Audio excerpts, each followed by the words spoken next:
In Ephesians 2, the phrase Gentiles in the flesh does not function as a universal descriptor for all non-Jews everywhere, but as a covenantal status marker operating within Israel's juridical world.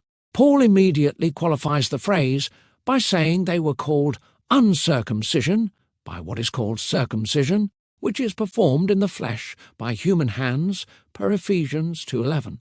This framing makes clear that the distinction is being drawn from boundary markers of covenant membership, not from biology as such. As Andrew T. Lincoln notes, Paul is referring to a social and religious classification rather than a physiological description. Paul then defines the former condition of these Gentiles using explicitly covenantal categories, separate from Christ, alienated from the commonwealth of Israel, strangers to the covenants of promise, having no hope, and without God in the world, per Ephesians 2:12. These descriptors do not describe an ontological defect shared by all humanity, rather they describe a legal relational status relative to Israel's covenantal order. Marcus Barth observes that Paul is not speaking of metaphysical godlessness, but of exclusion from Israel's covenantal privileges and promises. The framework presupposes proximity to Israel's covenant system, people for whom alienation, exclusion, and restoration are meaningful categories, not distant populations with no covenantal relation to Israel at all. The phrase in the flesh functions in contrast to in Christ, not as a comment on biological constitution. Paul is juxtaposing Old Covenant identity, defined by Torah, circumcision, and boundary enforcement with New Covenant identity, reconstituted in the Messiah.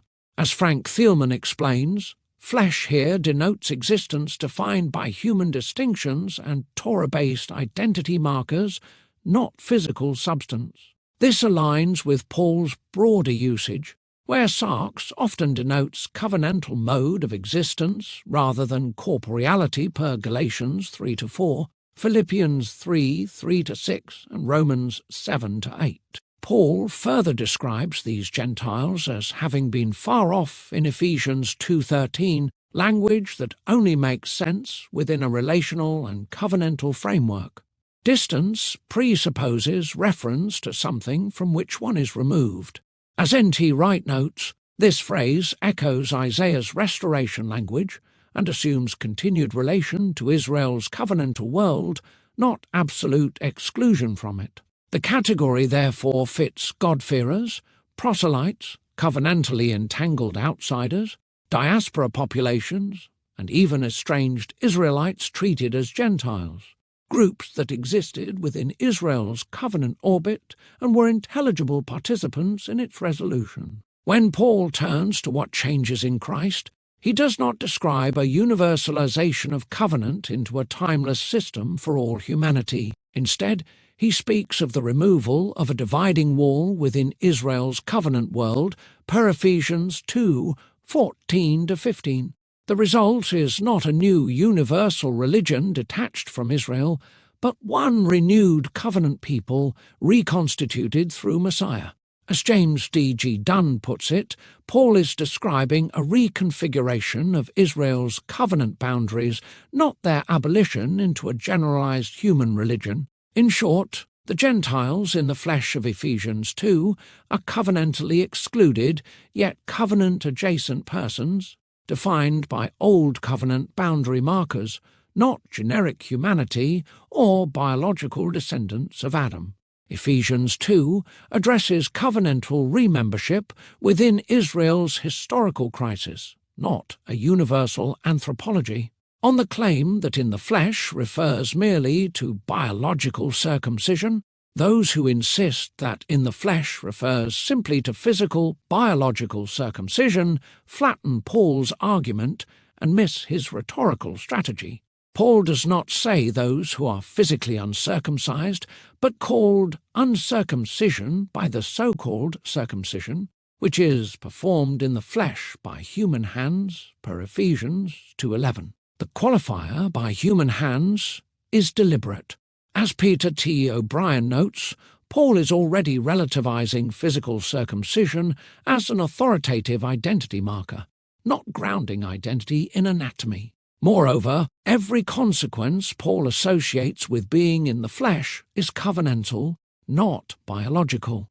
Being alienated from Israel, excluded from the covenants, and without hope are juridical conditions, not physiological ones. As Barth observes, physical uncircumcision by itself cannot account for estrangement from God, covenant exclusion can. Paul's contrast is decisive in the flesh versus in Christ. Since in Christ is not a biological category, its opposite here cannot be biological either. Paul is contrasting modes of covenant identity, not bodies. This is consistent with his broader usage of sarx as identity shaped by Torah, lineage and boundary enforcement, rather than mere physicality per Galatians 5 and Romans 7-8. If in the flesh meant nothing more than physical uncircumcision, Paul's argument would collapse. Physical circumcision did not place someone in Christ, nor did physical uncircumcision ontologically exclude someone from Christ. The logic only works if in the flesh names covenant status recognized within Israel's juridical world, a way of classifying people for purposes of access, inheritance, and promise. Paul explicitly states that what Christ abolishes is the law of commandments expressed in ordinances per Ephesians 2:15. That is not DNA, that is jurisdiction. As James D.G. Dunn emphasizes, the dividing boundary between Jews and Gentiles was maintained by Torah-defined covenant markers rather than biological ethnicity. Likewise, in Colossians 2:13, the phrase, "dead in the uncircumcision of your flesh," is best understood as covenantal language rather than biological or anatomical description. Within Paul's framework, death consistently denotes covenantal separation, while uncircumcision denotes covenantal exclusion, not the physical state of a body part. To be dead is to exist outside the sphere where covenant life, forgiveness, and inheritance operate, namely, Israel's covenantal order under the law. As James D.G. Dunn explains, Paul's language of death here refers to exclusion from the sphere of God's saving activity as defined by the covenant, not to physical mortality. The phrase, "in the uncircumcision of your flesh," therefore describes a status defined by lack of covenant standing and jurisdiction, not by genetics or surgical condition. Douglas J. Moo notes that, in Colossians 2, Paul is using circumcision as a covenantal boundary marker rather than as a merely physical act, and that flesh here functions as a descriptor of identity within an old covenant framework. Paul's use of flesh in this passage parallels his usage in Ephesians 2:11 Gentiles in the flesh, where the phrase clearly designates outsider status within Israel's covenantal system, not biological humanity as such. As Andrew T. Lincoln observes, Paul's concern is social and covenantal identity, not physical constitution. In both letters, uncircumcision names the condition of being outside the law's boundary, and death names the consequence of that condition, exclusion from covenant life, forgiveness, and inheritance. This covenantal reading is confirmed by Paul's immediate explanation of what reverses that death.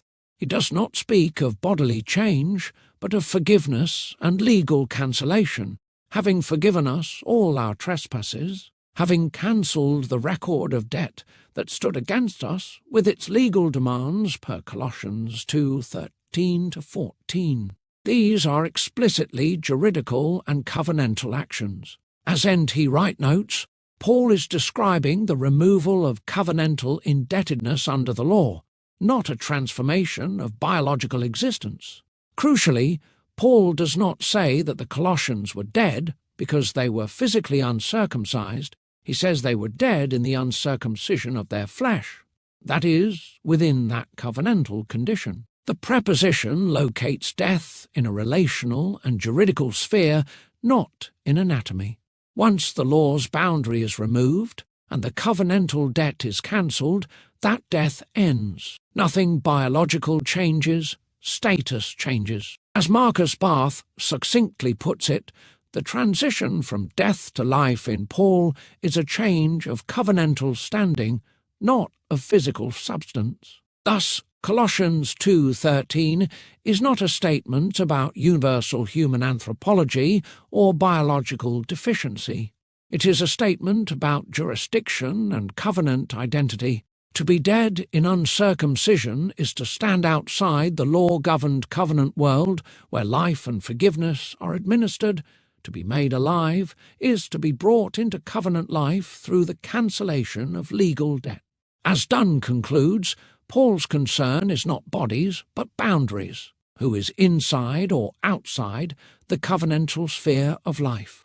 In short, while circumcision was a physical act, Paul is not talking about bodies. He is talking about what circumcision functioned as within Israel's covenantal system, a boundary marker that determined access, status, and inheritance. Dead in the uncircumcision of your flesh names a covenantal condition, not a biological state. To read it biologically is to mistake the symbol for the system Paul is dismantling. Conclusion. Yes, circumcision was physical, but Paul is not talking about bodies. He is talking about what physical circumcision functioned as within Israel's covenantal system, a boundary marker that classified people legally and relationally. In the flesh names that mode of covenant identity, not a universal biological condition. To read it biologically is not to take the text seriously, it is to mistake the symbol for the system.